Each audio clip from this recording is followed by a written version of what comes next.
Today marks a dark day for Alberta, for teachers, for students, and for every Albertan who believes in equity, freedom, and democracy. Yesterday, the government of Alberta invoked the notwithstanding clause, an egregious and unnecessary measure to force teachers and school leaders back to work and strip them of their charter rights. For our members, this moment has been devastating. I've spoken with several teachers who are in tears of disbelief that their own government would take away their most fundamental freedoms rather than negotiate in good faith. Teachers are being forced back and saddled with the very collective agreement that 90% of them rejected only a month ago. An agreement, they said, loudly and clearly, that does not meet their needs, their students' needs, their classrooms, or for their profession.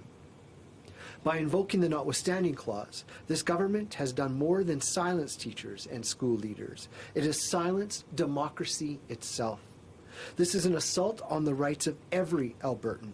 If government can use this clause to take away teachers' rights today, what will stop them from using it against someone else tomorrow? Every worker in Alberta, nurses, tradespeople, first responders, public servants, and private sector employees alike, should be deeply concerned by what has happened here. Because when a government silences one group of workers, no workers' rights are safe. Teachers may have been the first to feel its impact, but we will not be the last to stand against it. Across this province, Albertans who value fairness, freedom, democracy are coming together to say, enough. This government's assault on workers' rights has only united us. Teachers will comply with the law, but make no mistake, compliance is not consent. The association will fight this abuse of power with every tool the law provides and every ounce of conviction we possess. We will pursue every legal avenue in every forum to reclaim the rights and freedoms this government has torn away. We will challenge this legislation in the courts, in our communities, and the very conscience of Albertans. While the government may have ended the strike, they have not ended the crisis in Alberta's classrooms. Our schools will reopen tomorrow, but the same overcrowded classrooms, the same lack of supports, the same underfunding will still be waiting for teachers and students. Nothing in Bill 2 changes that reality. Tomorrow, teachers who walk back into those schools will not be the same ones who left. They have seen what this government is capable of, and they will never forget. The last 22 days of teacher advocacy has sparked a province-wide movement. The overwhelming show of support from Albertans from all corners of the province is unprecedented. Teachers' historic collective action has had a great change. Because of their courage and their dedication, the government has been forced to resume collecting class size data, something they stopped doing in 2019 because it revealed the growing cracks in Alberta's public education system. They have been compelled to acknowledge, at last, that class size and complexity matter. They have begun making promises to investigate to address class size and complexity. We expect as an association to be full partners in this newly announced task force. We know that promises are far from progress, and we'll be watching closely to hold them accountable for every single one of them. Moving forward, we expect more than just promises. We demand to see the proof. We want to see the aggression in schools study that be made public, and we want to hear exactly how this government will act on it and fund the recommendations. We want full, honest, and transparent reporting on real class sizes. This government needs to clearly articulate a plan to make it more conducive to the level of teaching and learning that Alberta students and teachers deserve. Finally, we are tired simply of being invited to be participants in government committees and action groups. We want to be partners rather than props in a political process that promises to address educational issues. Teachers are ready to build solutions that work, and now it is time for government to meet us there. This government needs to clearly articulate a plan to make them more conducive. Sorry, I read that part already. The government may have used the law to silence teachers, but history remembers those who have stood for justice when this was the hardest thing for them to do. The fight for public education is far from over. It has only entered a new chapter. And teachers will meet it, as we always have, united, unbreakable, and unwavering that in our belief, Alberta students, teachers, and school leaders deserve better. Thank you. I'll now take questions, Heather. Julia Wong, BC National. Jason, you mentioned that the ATA will fight this with every ounce of conviction and every form, and will challenge us in the courts. I mean, what are your legal options specifically? What is being considered right now? Well, Provincial Executive Council has been meeting a lot over the last day and a half as we've been looking at Bill 2 and understanding the details in more depth. We've passed recommendations that we will launch a legal challenge against this. We'll leave that up to our experts in our law office to do that work, but we will pursue everything that we can and leave no stone unturned. Did the last 3 weeks feel like they've been a waste of time, considering teachers are getting a contract that they overwhelmingly rejected and they have to go back to school with similar conditions to what they left? Absolutely not. I think I was saying earlier today when we were meeting with Provincial Executive Council and local presidents that I've never been more proud of my colleagues in this province. They didn't walk out of their classrooms on October 6th. They stood up for their students, for their schools, and for themselves. And they changed fundamentally the conversation about public education in this province. They changed the way that parents see how government is funding schools. We have seen conversations around private education funding occur. We have seen parents say, enough is enough. My child deserves better at school. And I would encourage parents to keep that pressure up on school boards. They should be in there at school board offices and asking, why is my child in a class of 42? Keep that pressure on. People have found their voices. Teachers have found their voices. They've inspired people across this province of what it means to be an advocate for something you believe in.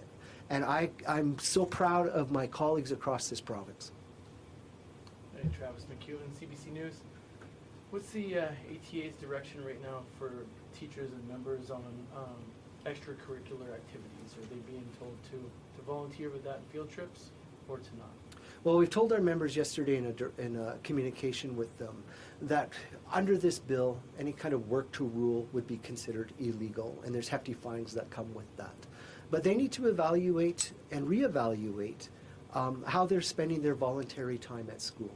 They have the ability to do that. So, for instance, I used to coach cross country and direct the drama play. Maybe I'm not going to direct the drama play next year because you can take my rights away. Then I'm going to reevaluate the voluntary nature of my job. I'm going to do my teaching job to the best of my professional ability, but there's other aspects there at school that members can use their own judgment on how they want to go forward with that.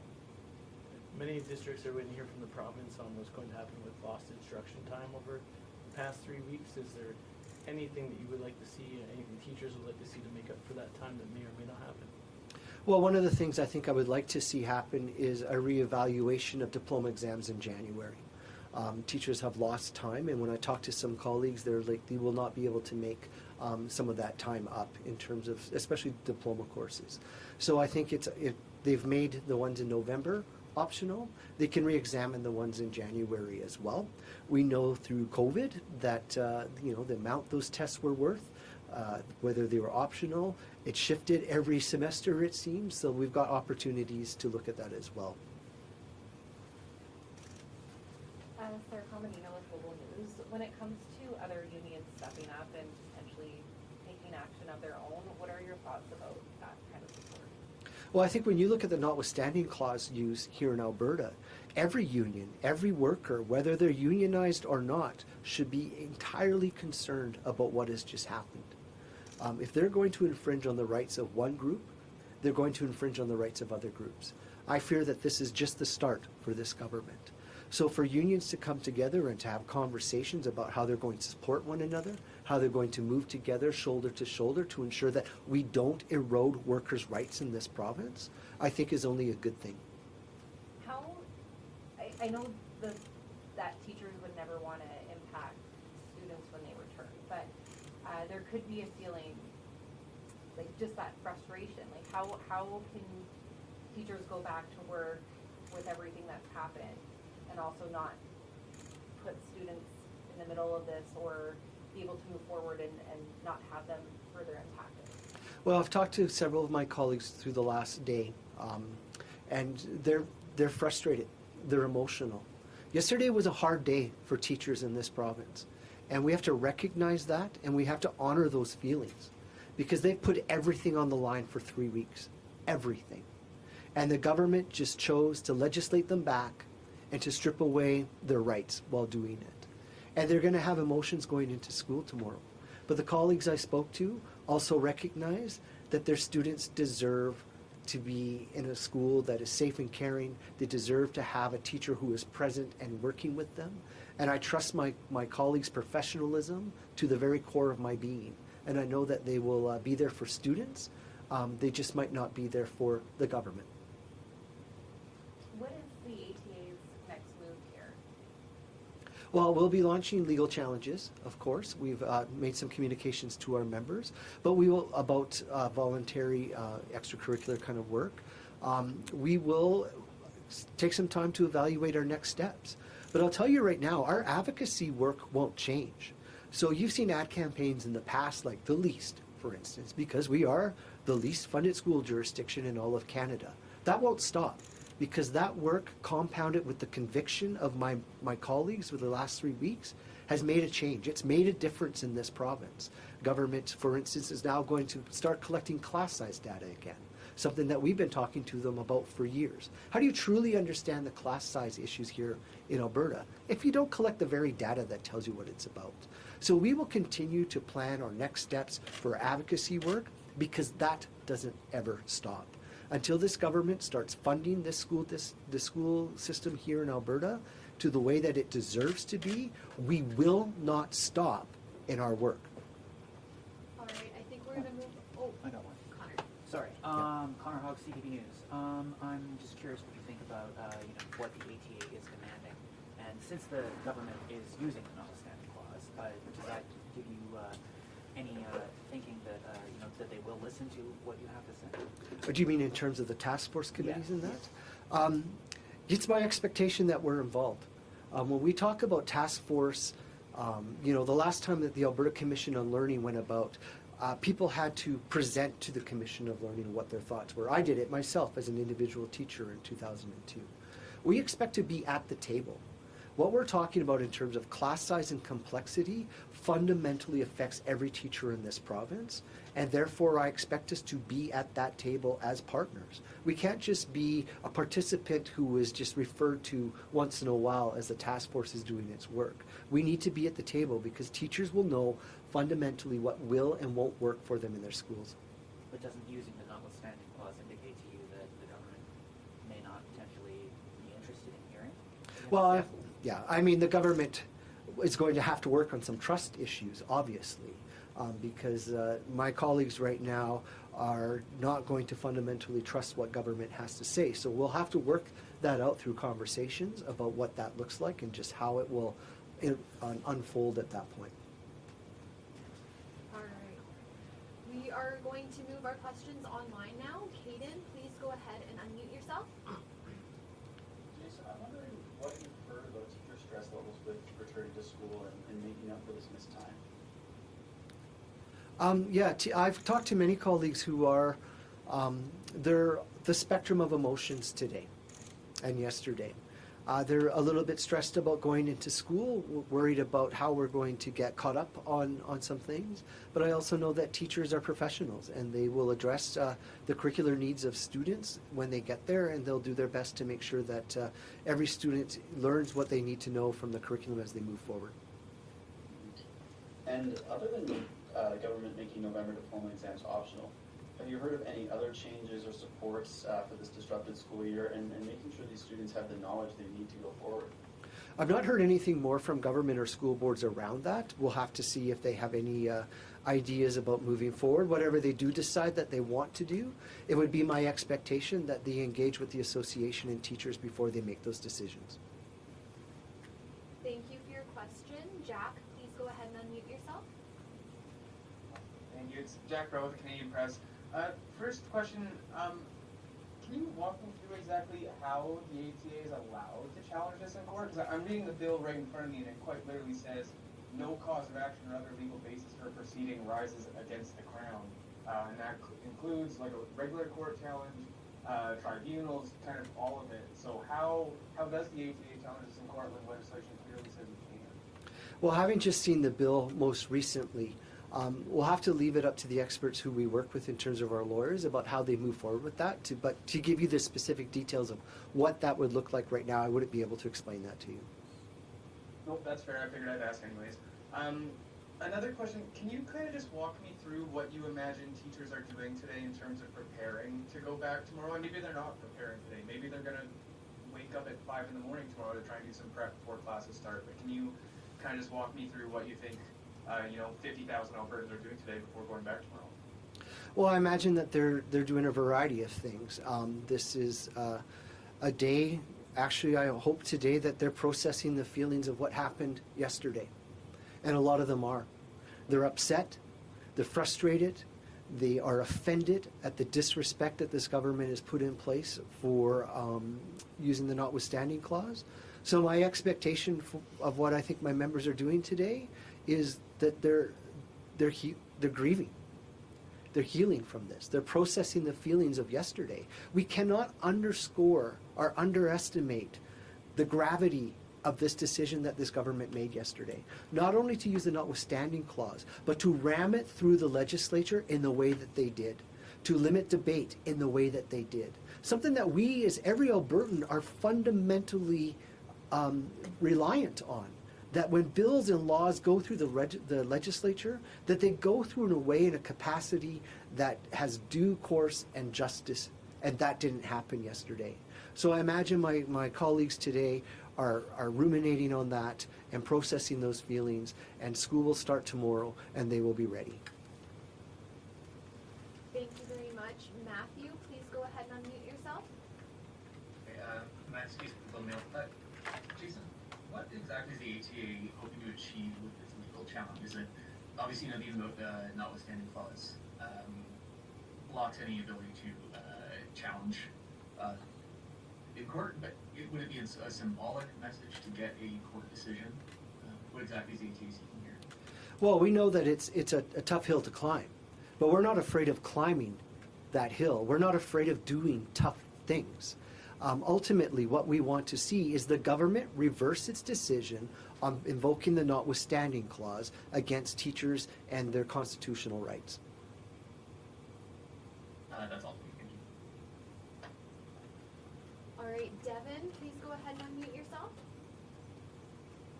Hi Jason, this is Devin Jacober with Post Media. Just wondering, I just wanted to clarify first of all that there was not an expectation for students to be learning during this strike. They weren't expected to be doing schoolwork at home. Teachers, part of a strike is to withdraw professional service. Therefore, teachers were not teaching students. I know they had access to some very terribly drafted online toolkits that the government put together, but students were our teachers were not expected to be instructing students during that time. Thank you. Just wanted to clarify that. And then you touched on this already, but have teachers been given any, or will they be given any direction from their school boards or their principals about how to come back and how to pick up where they left off before the strike? Well, that would be a great question for school boards to see just what kind of communications they're sending out to teachers. Again, you have to remember that a lot of this stuff happened very late in the evening, early morning last night. When you have a bill that reaches royal assent at 2 o'clock in the morning, we're less than 24 hours out from when this bill was first tabled at 6 p.m. yesterday. So a lot of people are scrambling to make sure that they can get a lot of moving parts going forward. To remember, an education system is not like a light switch. Can't just turn it on and off that quickly. There will be some growing pains through the course of the week, and I think people just need to have some grace and some patience. Thank you. Thank you for your question. Alejandra, please go ahead and unmute yourself. Hi, thank you. Alejandra Ripley, Fitzgerald. I was just wondering if you can clarify something and maybe perhaps give me some examples on the difference between voluntary work and what could be considered work to rule, just to kind of see what the differences are. Well, work to rule is a legal strike action. And so you would need to be in a legal strike position in order to do a work to rule campaign at your place of employment. When you talk about voluntary work, that would be things that teachers do that's above and beyond their professional duties, above their instructional time or the assignable time that they have within their schools. So for instance, I used to coach cross country. So that was a voluntary measure on my part. We would meet every day after school and we would practice, right? So that would be sort of the distinction between the two. So in the case of, for example, the teachers watching over kids during recess, is that, what category does that fall under? That wouldn't be voluntary time. That would be either instruction. It's mostly assignable time because your principal will assign you to do those duties. Therefore, it counts towards your assignable time. Okay, good. Thank you for clarifying that. I appreciate that. Yeah, you bet. Thank you very much. Michelle, please go ahead and unmute yourself.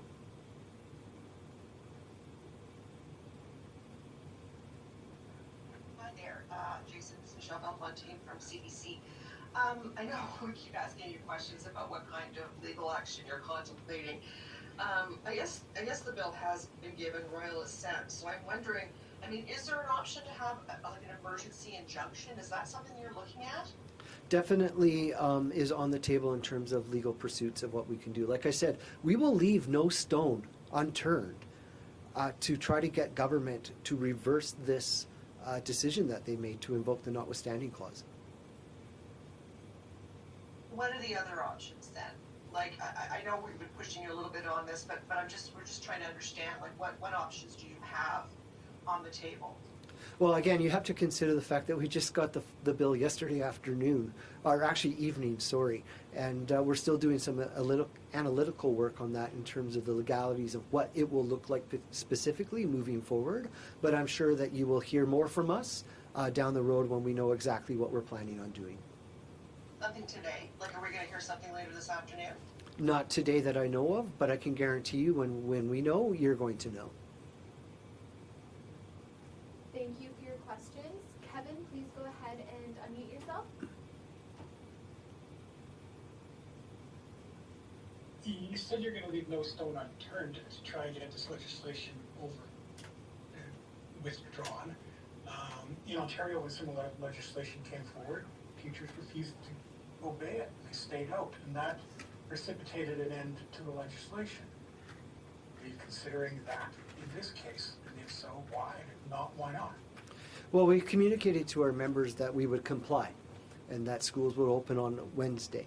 And that was not an easy decision by our executive council to look at that. It was a lot of emotional debate about moving forward in that capacity.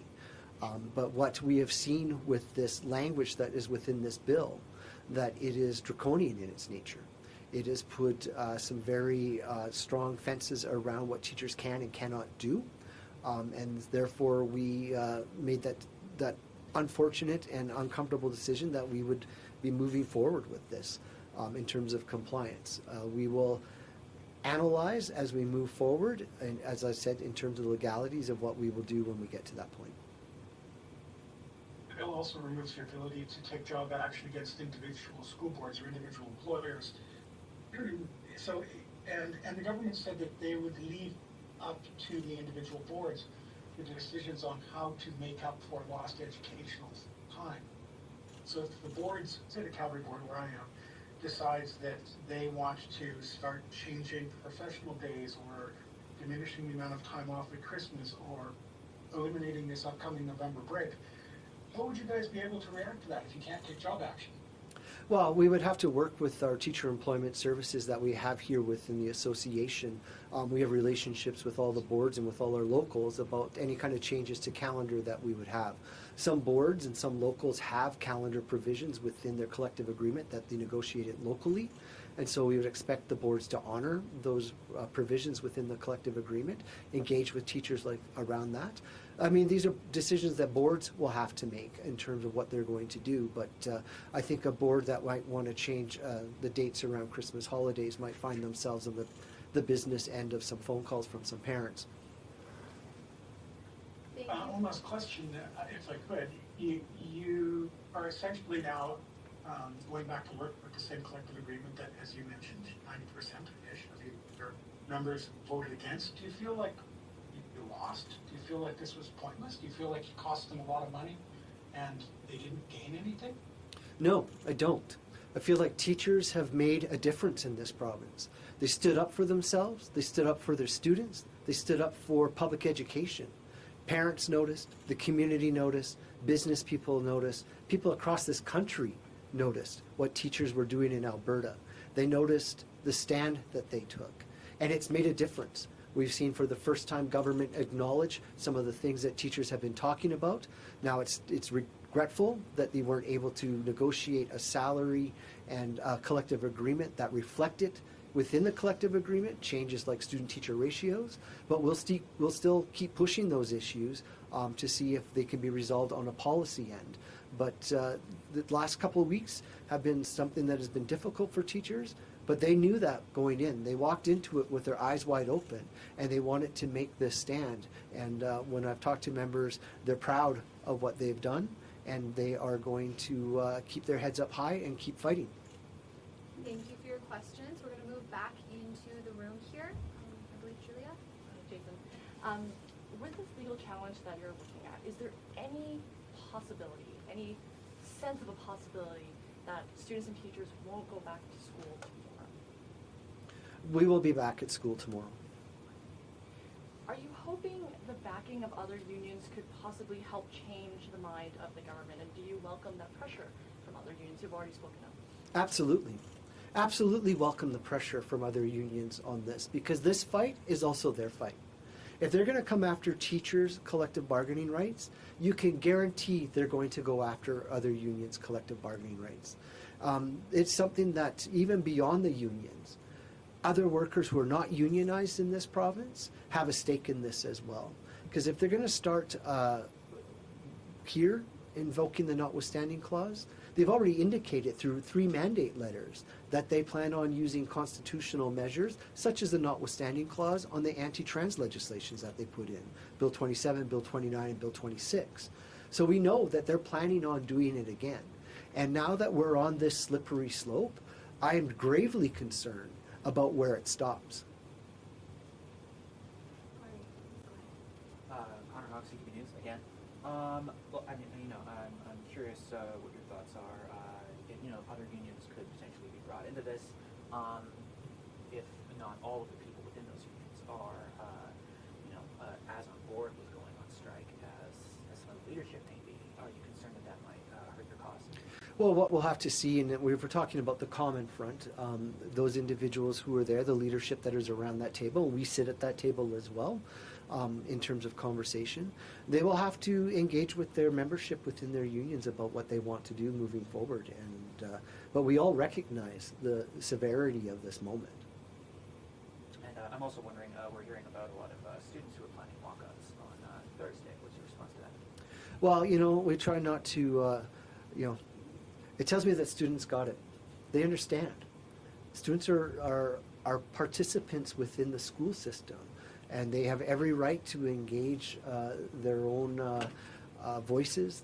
If they want to, protest, they have every right to do that, because they are the ones who are sitting in overcrowded classrooms. They are the ones who don't have the resources that they need. And so we should be listening to their voices all along. It's one of the things I've always done as a teacher, is you talk to students about what they need and what they don't need, and then you try to help them out the best that they can. So I appreciate the fact that students have a voice, and I appreciate the fact that they've got the right to exercise that voice here in this province. What did you think about Danielle Smith not being up to date last night? It's a great question, because I have a lot of thoughts about the fact that the Premier of this province, who invoked a bill to take away the rights of citizens of this province, didn't even have the decency to be in the legislature. I think it's a disgrace. I think she should have been there. She should have listened to the debate that was going on in that room. She should have looked in the eyes of the teachers who were in the galleries, and when that bill was tabled, she should have seen the tears in the eyes of those teachers. I did. So did other members of the legislature. And saw some of the other members of the legislature within the UCPC party laugh. It's unacceptable to me that the leader of this province would choose not to be there when she did such a fundamentally disgraceful thing. Okay, if we don't have any other questions here in the room, I'm going to go back online. Bob, please go ahead and unmute yourself. Hi, Jason from Jasper here. Albertans are watching this issue play out, and many of them I'm talking to are feeling stuck. They support teachers, but need kids in school. So what can Albertans do, what can parents do to keep the government's feet to the fire on improving public education? You know, it's a great question. I'm glad you asked it, because the advocacy work doesn't stop today. Parents have been engaged. I talked to many parents who they knew things weren't great at school, but they didn't know it was this bad. So those parents need to now start holding MLAs to account. They need to start going to school board meetings. They need to get involved in their school council meetings at their schools. They need to start asking the tough questions of the people who are making the decisions in this province, and start working towards the fact that in February 2026, we will get a new provincial budget. And we need to be asking this province, will we once again be the least funded school jurisdiction in all of Canada, or did government actually hear what people were saying these last 3 weeks and make a change? Thanks. Michelle, please go ahead and unmute yourself. Hi there, again. We just got a news release from Amnesty International Canada, who is condemning the use, Alberta's use of the notwithstanding clause. This says, by targeting teachers, the government of Alberta is attempting to silence workers, exercising their rights. An attack on their rights is an attack of us all, and it talks about how the anti-strike legislation disproportionately harms the rights of women's workers. And so basically they're saying that they stand in solidarity with the teachers of Alberta, and that they support the ATA's right to strike. So I wonder if I could just get your reaction to that, or were you expecting that, Jason? Wasn't expecting that, but I'm not surprised to hear it, because I have heard from organizations, other unions, not only in Alberta but across Canada, from the United States, about what they're seeing here in Alberta in terms of the teacher strike and what they're standing up for. Now that we've seen a government, for the first time in Alberta's history, invoke and pass a notwithstanding clause, I expect that we will hear more from other organizations about how this is an infringement of people's rights, and I welcome it. Did you have a follow-up question? Oh, that's it. Thank you very much. All right, we're going to have to go ahead and wrap up. Thank you very much for joining us today. If you Thank need you, everyone. anything, Yep. please reach out to myself. Thanks.